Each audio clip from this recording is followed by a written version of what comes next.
క్రీస్తునందు ప్రేమైనటువంటి దేవుని యొక్క సంగమ సహోదరి సహోదరులకు నా హృదయపూర్వక వందనములు. మరి యేసుక్రీస్తు పునరుద్ధాన ప్రత్యక్షతలను మనం ధ్యానించుకుంటున్నాం. ఈరోజు 4వ పునరుద్ధాన ప్రత్యక్షతను మరి ధ్యానం చేసుకుందాం. దానికి ముందుగా చిన్న ప్రార్థన చేసుకుందాం. ప్రేమగల ప్రియ పరలోక తండ్రి, పరిశుద్ధుడైన దేవ, ఈ ఘనమైన నామమునకు స్తోత్రములు తండ్రి. ఇదిగో ప్రభువా, యేసుక్రీస్తు ప్రభు పునరుద్ధానాన్ని నేను చూస్తున్నాం, నేను ధ్యానం చేస్తున్నాం. నాయన, పునరుద్ధాన ప్రత్యక్షతలో 4వ పునరుద్ధాన ప్రత్యక్షతను ధ్యానిస్తుండగా మీ కృపా సహాయాన్ని అనుగ్రహించండి, పరిశుద్ధాత్మతో నడిపించండి. మీరే ప్రభు మాకు బోధించండి. నాయన, వినగల చెవి గ్రహించే హృదయాన్ని మాకు దయచేయమని, నాయన అందులో ఉన్న సత్యాన్ని మేము గ్రహించే కృప దయచేయమని యేసునామమున ప్రార్థిస్తున్నాం తండ్రి. ప్రియమైనటువంటి సహోదరి సహోదరులకు నా హృదయపూర్వక వందనములు. మరి పునరుద్ధాన ప్రత్యక్షతల్లో 4వ పునరుద్ధాన ప్రత్యక్షతను ధ్యానించుకుందాం.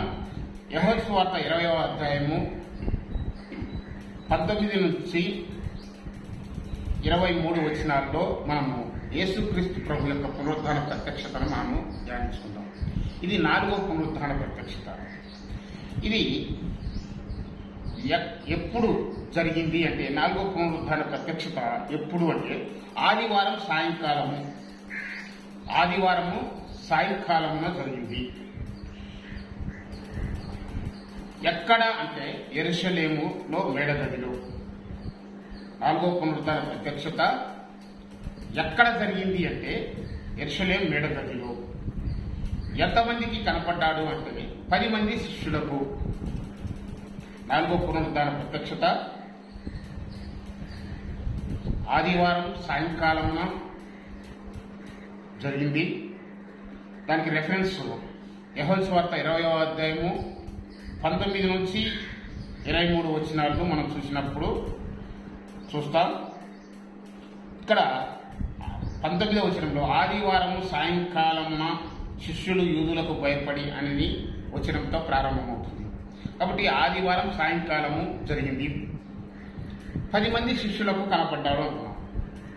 12 మంది శిష్యుల్లో ఒక శిష్యుడు ఇస్కరియోతు యూదా ఉరేసుకొని చనిపోయాడు. మరి ప్రభువును అప్పగించిన వెంటనే మరి ఆ 30 వెండి నాణ్యాలను తీసుకొని మరి దేవాలయంలో పారవేసి ఉరి పెట్టుకొని సూసైడ్ చేసుకొని చనిపోయినట్లు మనం చూస్తాం. అయితే ఈ యెరూషలేము మేడగదిలో శిష్యులు కూర్చున్నప్పుడు తోమా కూడా లేడు. తోమా యేసు ప్రభు 4వ పునరుద్ధాన ప్రత్యక్షతను మొట్టమొదటిసారిగా శిష్యులకు మొదటిసారిగా కనపడటం. మొదటి పునరుద్ధాన ప్రత్యక్షతన అనేది మగ్దలేని మరియకు మనం చూసాం. అంటే మగ్దలేని మరియకు మొదటి పునరుద్ధాన ప్రత్యక్షతను ధ్యానించాం. 2వ పునరుద్ధాన ప్రత్యక్షతన కొంతమంది ఆదివారమున కొంతమంది స్త్రీలు చూశాం. 3వ పునరుద్ధాన ప్రత్యక్షత మరి పేతురుకు ఆయన కనపడను అని మనం చూసాం. 3వ పునరుద్ధాన. 4వ పునరుద్ధాన ప్రత్యక్షత శిష్యులందరికీ 10 మంది శిష్యులు యెరూషలేము మేడగదిలో ఉన్నప్పుడు ఆయన పునరుద్ధానుడైన తర్వాత 10 మంది శిష్యులకు కనపడినట్టుగా మనం చూస్తాము. ఇది రెఫరెన్స్ మనము చూస్తాము. ఆదివారమున సాయంకాలమున శిష్యులు యూదులకు భయపడి తాము కూడి ఉన్న ఇంటి తలుపులు మూసుకొని ఉండగా యేసు వచ్చి అని చూస్తాం. యేసు వచ్చి అంటే పునరుద్ధానుడైనటువంటి ప్రభు మరి మహిమ దేహంతో వారికి కనపడ్డాడు. ఆయన ఆదివారము పునరుద్ధానుడైన తర్వాత అంటే వెంటనే పరలోకానికి ఆరోహణుడు కాలేదు. 40 దినాలు భూమి మీద ఉన్నట్లు మనము చూస్తాము. ఆయన 40 దినాలు భూమి మీద ఉండి పునరుద్ధాన ప్రత్యక్షతలతో మహిమ దేహంతో వారికి అక్కడక్కడ ఆయా సందర్భాలలో కొందరు వ్యక్తులకు ఆయా సందర్భాల్లో కనబడుతూ వచ్చినాడు. శిష్యులందరి సమూహంతో కనబడటం ఇది మొదటిసారి. ఇక్కడ ఇస్కరియోతు యూదా చనిపోయాడు. తోమా మేడగదిలో లేడు. 10 మంది శిష్యులు మేడగదిలో కూర్చుని ఉన్నప్పుడు ఆదివారం సాయంకాలమున యేసు ప్రభు వారికి కనబడును. అయితే వీళ్ళు యూదులకు భయపడి అంటున్నారు. యూదులకు భయపడి తాము కూడి ఉన్న ఇంటి తలుపును మూసుకుని ఉండగా యూదులకు భయపడ్డ యూదులు క్రైస్తవులను చంపుతున్నారు, క్రైస్తవులను భయభ్రాంతులు చేస్తున్నారు. క్రైస్తవులు యేసుక్రీస్తును నమ్మినటువంటి వారు, యేసుక్రీస్తును అనుసరించి యేసుక్రీస్తు శిష్యులుగా ఎవరైతే ఉంటున్నారో వారిని చంపటానికి ప్రయత్నిస్తున్నారు, వారిని పట్టుకోవటానికి, హింసించటానికి ప్రయత్నిస్తున్నారు. కాబట్టి యేసు ప్రభును ఆల్రెడీ గొర్రెల కాపరిని కొట్టారు, గొర్రెలు చెల్లా చెదరైపోయాయి అని మరి జకర్య ప్రవచనం ప్రకారము గొర్రెల కాపరిని కొట్టుదును అనే ప్రవచనం నెరవేరింది. గొర్రెల కాపరి అయినటువంటి ప్రధాన కాపరి అయినటువంటి యేసు ప్రభును కొట్టారు. గొర్రెలు చెల్లా చెదరైపోయాయి అంటే శిష్యులు చెల్లా చెదరైపోయారు, భయపడుతున్నారు. ఇప్పుడు యేసు ప్రభు యొక్క శిష్యులమని చెప్పుకోవటానికి కూడా వారికి ధైర్యం చాలటం లేదు. యేసు ప్రభు శిష్యులమని చెప్పుకోవటానికి ధైర్యం చాలక, బహిరంగంగా తిరగలేక, మరి ఒక మేడగదిలో వారు కూర్చొని తలుపులు వేసుకొని భయపడుతున్నట్లుగా మనం చూస్తాం. అయితే అప్పుడు తలుపును మూసుకొని ఉండగా యేసు వచ్చి మధ్యన నిలిచి అని చూస్తాం. కాబట్టి Jesus himself stood in the middle of them, middle of వారి మధ్యన నిలిచి అంటే ప్రభు వారికి కనపడ్డాడు. శిష్యులు భయపడుతున్నటువంటి శిష్యుల మధ్య ప్రభు ఉన్నాడండి. భయపడుతున్నటువంటి శిష్యుల మధ్య ఆయన ఉన్నాడంటే నీవు నేను మనము భయపడుతున్నాం. ఈ లోక పరిస్థితులకు, మరి అనేక సంఘటనలకు మనం భయపడుతూ ఉంటాం. భయపడుతున్నప్పుడు దేవుడు మన మధ్యనే ఉన్నాడు. ఎక్కడ 2-3 నా నామం పేరు ఉంటారో వారి మధ్యన నేను ఉంటానన్నాడు. వారి మధ్యన ఆయన నామంలో వారు కూర్చున్నారు, యేసును స్మరించుకుంటున్నారు, కానీ భయపడుతున్నారు. యూదులు హింసిస్తారని, యూదులు చంపేస్తారని, యూదులు బద్ధ శత్రువులుగా ఉన్నారు క్రైస్తవులకు. ఎందుకంటే వారి ధర్మశాస్త్రాన్ని తెలిసిన వారే, ధర్మశాస్త్రాన్ని అనుసరించిన వారే, ధర్మశాస్త్ర ప్రకారము వచ్చినటువంటి మెస్సయాని క్రీస్తు కాదు అని ఆయన ఒక అబద్ధ ప్రవక్త అని ఆయన అంగీకరించలేదు, ఆయన శిరవేశారు. ఆయన తెలిసినా కానీ ఆయన అంగీకరించడానికి వారి పరిస్థితులు వారికి ఒప్పుకోలేని పరిస్థితులు బహిరంగంగా ప్రభువు. అయితే ఇక్కడ Jesus himself stood in the middle of them, వారి మధ్యన నిలిచి ఉన్నాడు. నిలిచి ఏమంటున్నా అంటే he said to them peace to you, he said to them peace to you, మీకు సమాధానం కలుగును గాక అంటున్నాడు. సమాధానం కలుగును గాక అంటున్నాడు. ఎప్పుడు ఇది ఆయన కనపడింది? The Sunday evening. Then the Sunday evening Jesus came and stood in the midst. కాబట్టి వారి మధ్యన నిలిచి ఉన్నాడు, మధ్యన నిలిచాడు. వారికి సమాధానం కలుగునుగాక.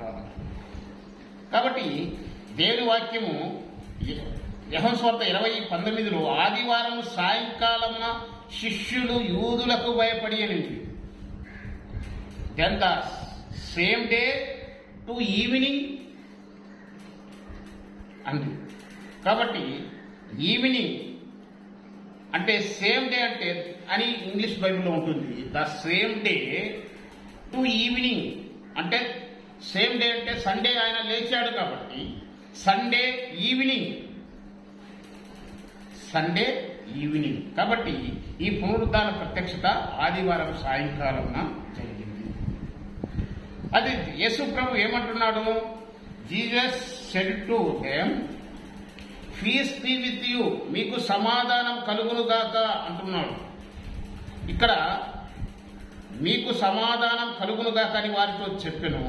ఆయన అలాగూ చెప్పి వారికి తన చేతులను ప్రక్కను చూపగా శిష్యులు ప్రభువును చూసి సంతోషించిరి. శిష్యులు ప్రభువును చూసి సంతోషపడ్డారు. ఆయన గుర్తులు కూడా చెప్పాడు. ఏమని చెప్పాడు? ఆయన వారితో ఆయన ఇలాగూ చెప్పి ఏమని చెప్పి పీస్ టు యూ అని చెప్పాడు. మీకు సమాధానం కలుగునుగాక అని చెప్పిన ప్రభువు సమాధానం అని చెప్పినప్పుడు వారు విన్నారు. వారు వినిన వెంటనే ఆయన మీకు సమాధానం కలుగునుగాక అని చెప్పి తన చేతులను ప్రక్కను వారికి చూపించాడు. ఏం చూపించాడు? తన చేతులు ఏమిటి? తనకు గాయపడిన చేతులను. యేసు ప్రభువు మరి శిలువలో పంచ గాయాలు పొందాడు. ఆయన్ను 2 చేతులకు 2 మేకులు, 2 కాళ్లకు 2 మేకులు, మరి పక్కల బల్లెపు పొట్టు, అంటే యేసు ప్రభు 5 గాయాలు పొందాడు, పంచ గాయాలు పొందాడు. కాబట్టి ఆయన చేతులను వారికి చూపించవలసి వచ్చింది. ఆయన పక్కలో బల్లెపు పోటును పొడిచారు. ఆ ప్రక్కను కూడా ఆయన వారికి చూపించాడు. కాబట్టి జకర్యా ప్రవచనం కూడా ఉంది. ఏమనింది? 13:6లో జకర్యా ప్రవచనంలో ఆయన పొడుస్తారని ఒక ప్రవచనం కూడా జకర్యా ప్రవక్త ప్రవచించాడు. క్రీస్తుకు పూర్వము 520లో జకర్యా ప్రవక్త ఏమన్నాడంటే 13:6లో మరి ఆయనను పొడుస్తారు నన్ను అని చెప్పాడు. చూడండి 13:6లో నీ చేతులకు గాయం లేవని వారు అడుగగా వాడు ఇవి నన్ను ప్రేమించిన వారి ఇంటనే నుండగా నాకు కలిగిన గాయములని చెప్పెను. కాబట్టి ఇక్కడ నీ చేతులకు గాయాలేవని వారు నన్ను అడిగారు. ఇది క్రీస్తుకు పూర్వము 519 మధ్య కాలంలో జకర్యా ప్రవచించింది. అంటే క్రీస్తు పుట్టక ముందు, మరి క్రీస్తు ఈ లోకానికి రాకముందు, క్రీస్తు పూర్వము 520 సంవత్సర కాలంలో జీవించిన జకర్యా ప్రవక్త యేసు ప్రభు శిలువ మరణాన్ని పొందుతాడని, ఆయనకు చేతుల్లో గాయాలు చేస్తారని ఆయన యొక్క శిలువ మరణాన్ని మరి ముందుగానే ప్రకటించాడు. అంటే క్రీస్తు ప్రభు యొక్క మొదటి రాకడలో మరి గాయాలు పొందుతాడని మరి జకర్యా ప్రవక్త చేతులకు గాయాలు చేస్తారనే విషయాన్ని కూడా చెప్పాడు ప్రవక్త. ఆ ప్రవక్త ప్రవచించిన ప్రవచనము యేసు ప్రభువు మరి గొల్గొతా కొండలో, మరి ఆయన కల్వరి కొండలో ఆయన చేతులకు గాయాలు చేసి శిలువకు ఆయనను కొట్టి మేకులతో కొట్టినటువంటి విషయము అప్పుడు జకర్యా 13:6లో ఉన్న ప్రవచనం నెరవేరింది. అందుకే ఇక్కడ 13:6లో ఏమంటున్నా అంటే నీ చేతులకు గాయము లేవని వారు అడగగా వాడు ఇవి నన్ను ప్రేమించిన వారి ఇంట నేనుండగా, నన్ను ప్రేమించిన వారి ఇంట నేనుండగా నాకు కలిగిన గాయములు. నన్ను ప్రేమించిన వారి ఇంట నేనుండగా, నేను ప్రేమించి ఉన్నాను. మరి నన్ను ఆ ప్రేమించిన వారిని ఇంట నేను ఉన్నప్పుడు నాకు గాయాలు చేసి ఉన్నారు. నేనుండగా నాకు గాయములని చెప్పాడు.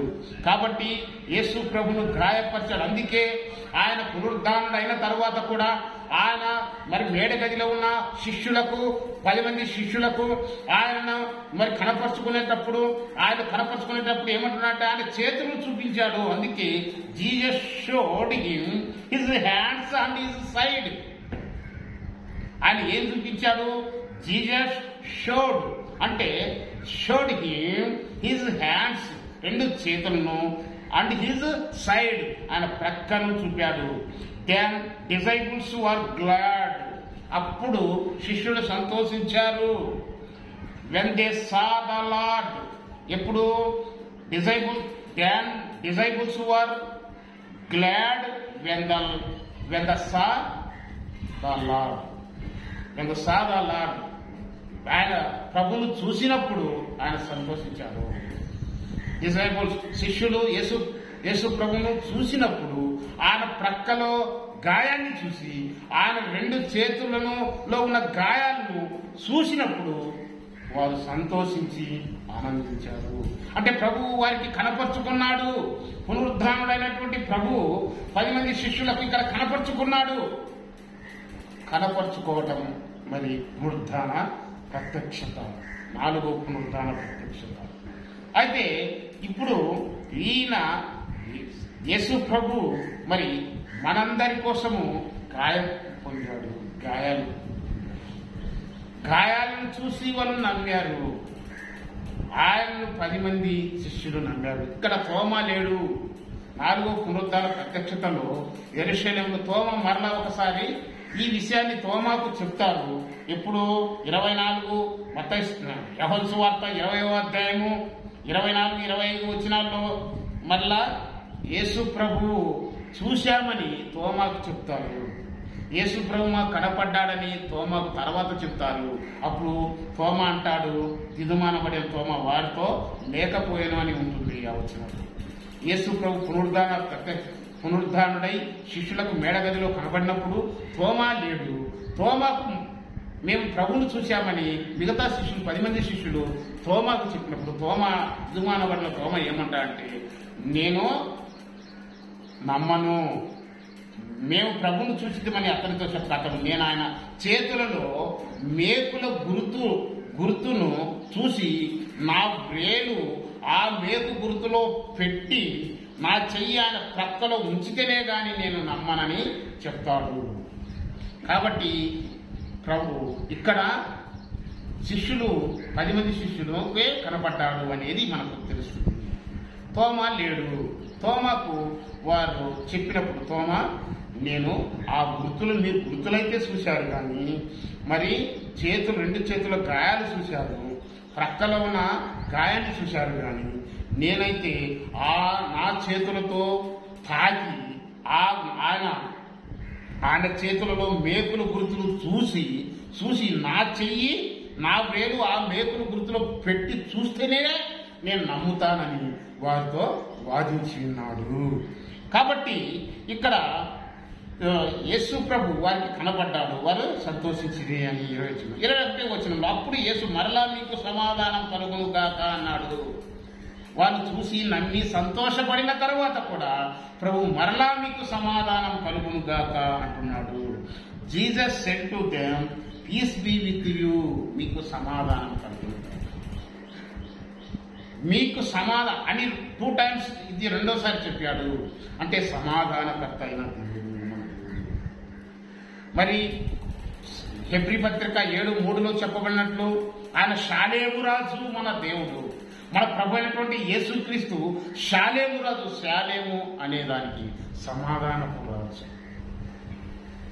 సమాధానపు రాజు మన దేవుడు. కాబట్టి ఈ సమాధానకర్త అయినటువంటి దేవుడు సమాధానం మనకి ఇవ్వటానికి వచ్చింది. శాంతిదాత మన ప్రభు అయినటువంటి యేసుక్రీస్తు శాంతిదాత, శాంతి. కాబట్టి మనకు వాళ్ళకి ఏమని చెప్పాడు? సమాధానం కలుగునుగాక చెప్తున్నటువంటి వ్యక్తి ఎవరు? షాలేము రాజు చెప్తున్నది. మన ప్రభు అయినటువంటి యేసుక్రీస్తుకున్న బిరుదు షాలేము రాజు. షాలేము రాజు అంటే సమాధాన రాజు, సమాధానపు రాజు, శాంతి రాజు అని హెబ్రీ పత్రిక 7:3లో ఉంది. కాబట్టి ఇంకా యేసు ప్రభు ఏం చెప్తారంటే యోహాను సువార్త 14:27లో 14వ అధ్యాయము 27వ వచనంలో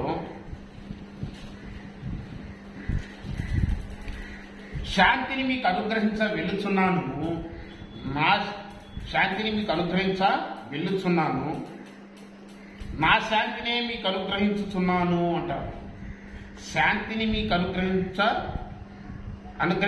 వెళ్ళుచున్నాను, నా శాంతినే మీకు అనుగ్రహించున్నాను. ఇక్కడ శాంతి అనే మాట కాడ పైన 3 అనే నెంబర్ ఉంది. కింద ఫుట్నోట్లో సమాధానము అని ఉంది. కాబట్టి శాంతి నా శాంతిని మీకు అనుగ్రహిస్తున్నాను అన్నాడు. శాంతి అనే ఇక్కడ 3 అనే అంకె ఉంది. కింద ఫుట్నోట్లో సమాధానం. శాంతి అంటే సమాధానము. నా శాంతిని మీకు అనుగ్రహించ వెళుచున్నాను. I give to you my peace. My peace I give to you. ఏమంటున్నాడు? నా శాంతిని మీకు అనుగ్రహించగలుగుతున్నాను. My peace I give to you, మీకు ఇవ్వగలుగుతున్నాను. కాబట్టి నా శాంతిని మీకు అనుగ్రహించుతున్నాను, లోకమిచ్చున్నట్లుగా మీకు అనుగ్రహించుట లేదు. Not as the world gives do I give to you. నేను నా శాంతినే మీకు అనుగ్రహిస్తున్నాను, అంటే సమాధానం మీకు ఇస్తున్నాను. నేను శాంతి దాతను, సమాధానము మీకు ఇస్తున్నాను అని ఇక్కడ దేవుడు చెప్తున్నాడు. ఇక మనకు అటువలనే మనము ఇక్కడ చూస్తే యోహాను సువార్త 20వ అధ్యాయము 22వ వచనం 21లో యేసు మరలా మీకు సమాధానం కలుగునుగాక, తండ్రి నన్ను పంపిన ప్రకారం నేను మిమ్మును పంపుచున్నానని వారితో చెప్పాను. కాబట్టి మీరు ఈ 10 శిష్యులు మేడగదిలో ఉండి వణుకుతూ భయపడుతూ ఉన్నారు. మీరు ఇలానే ఉండాలా? అందుకేనని నేను 3.5 సంవత్సరములు మీతో కలిసి అనేక అద్భుతాలు చేసింది, అనేకమైనటువంటి మరొక సూచక్రియలు చేసింది, రోగులను స్వస్థపరిచింది, మరి సర్వలోకములకు వెళ్ళి సర్వ సృష్టికి స్వార్థను ప్రకటించవలసినటువంటి మీరు యెరూషలేము మేడగదులో భయపడి దాక్కుంటే ఏమిటి? అలా దాక్కుంటే మరి స్వార్థ ఎలా వ్యాపకం చెందాలి? కాబట్టి మీరు భయపడకూడదు. Don't be afraid. మీరు భయపడవద్దు. నేనున్నాను మీకు. Peace be with you. సమాధానం, మీకు సమాధానం కలుగుతుంది. మీరు భయపడవలసిన అవసరం లేదు. నేను మీకు తోడుగా ఉన్నాను, మీతో ఉన్నాను, మీకు తోడుగా నేనున్నాను. కానీ మీరు భయపడవద్దు. Don't be afraid. మీరు భయపడవద్దు. నేను మీతో ఉన్నాను, మీతో ఉంటాను, మీ మధ్యన ఉన్నాను. ఇప్పుడు ఆ యేసు ప్రభు వారి మధ్యన నిలిచి అంటే ఇలా ఎలా కనపరుచుకున్నాడు? జీసస్ షౌడ్ హిమ్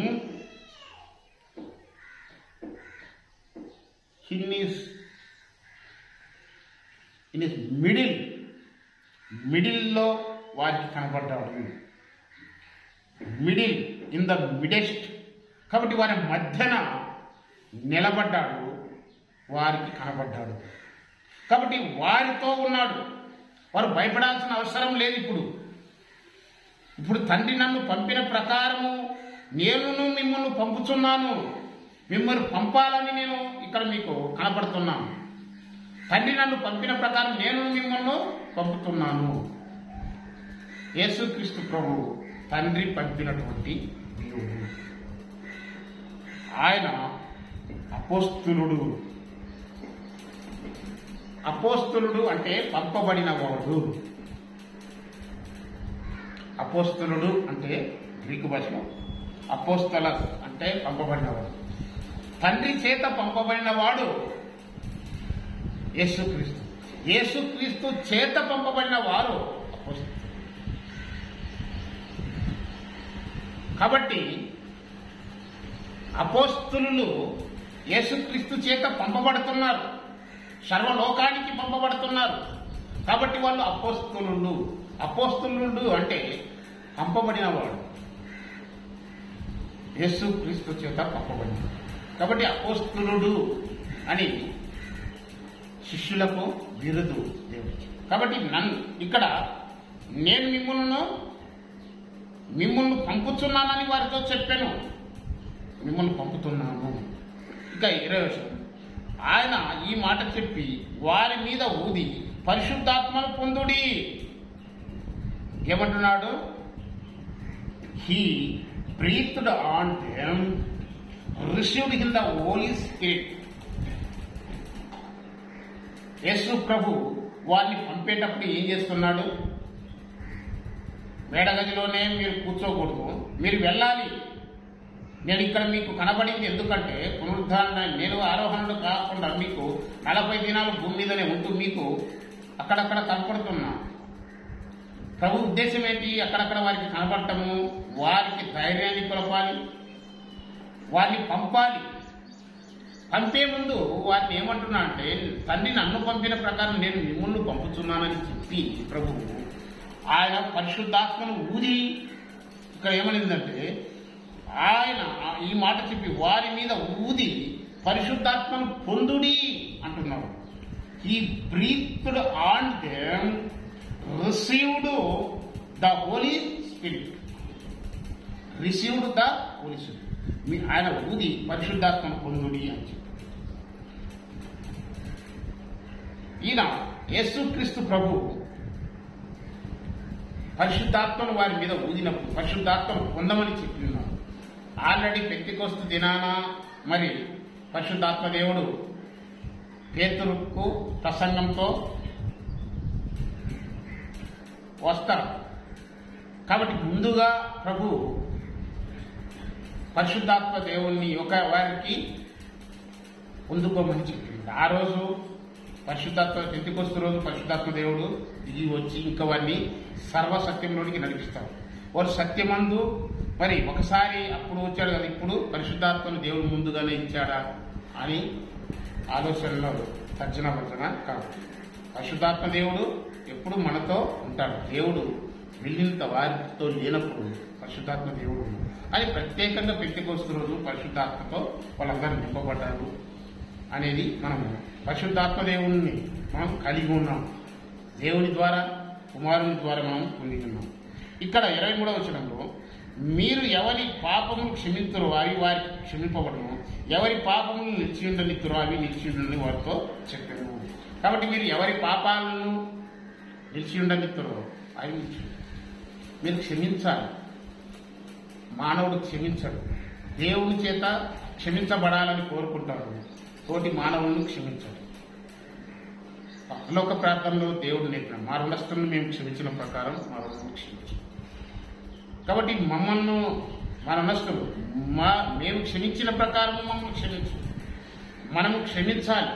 తోటి సహోదరులు మన పట్ల తప్పు చేసిన, మన పట్ల మన ఎడల తప్పిదము చేసిన, తోటి మానవుని పట్ల సహోదరుల పట్ల మరి వారిని క్షమించే స్వభావం ఉండాలి. ఎవరికైతే క్షమించే స్వభావం ఉండదో వారు కూడా యేసయ్య చేత క్షమించబడరు. యేసయ్య చేత క్షమించబడాలి అనుకుంటే నీవు కూడా నీ తోటి వ్యక్తులను క్షమించాలి. కాబట్టి ఇక్కడ దేవుడు వారిని సిద్ధపడవాలని పంపుతున్నాడు. అది మరి 4వ పునరుద్ధాన ప్రత్యక్షతలో శిష్యులకు కనబడి ప్రభు వారిని పంపుతున్న విధానం పరిశుద్ధాత్మను పొంది మీరు మరి సర్వలోకానికి వెళ్ళి సర్వశక్తికి స్వార్థలు ప్రకటించాలని వారిని ధైర్యం కలుపుతూ వారి మధ్యన నిలిచి ఆయన పునరుద్ధాన ప్రత్యక్షతను కనపరుచుకొని వారిని పంపుతున్నట్టు మనం చూశాము. దేవుడు ఈ కొద్ది మాటలు దేవుడు జీవించి ఆశీర్వదించిన అందరికీ నా హృదయపూర్వక వందనాలు.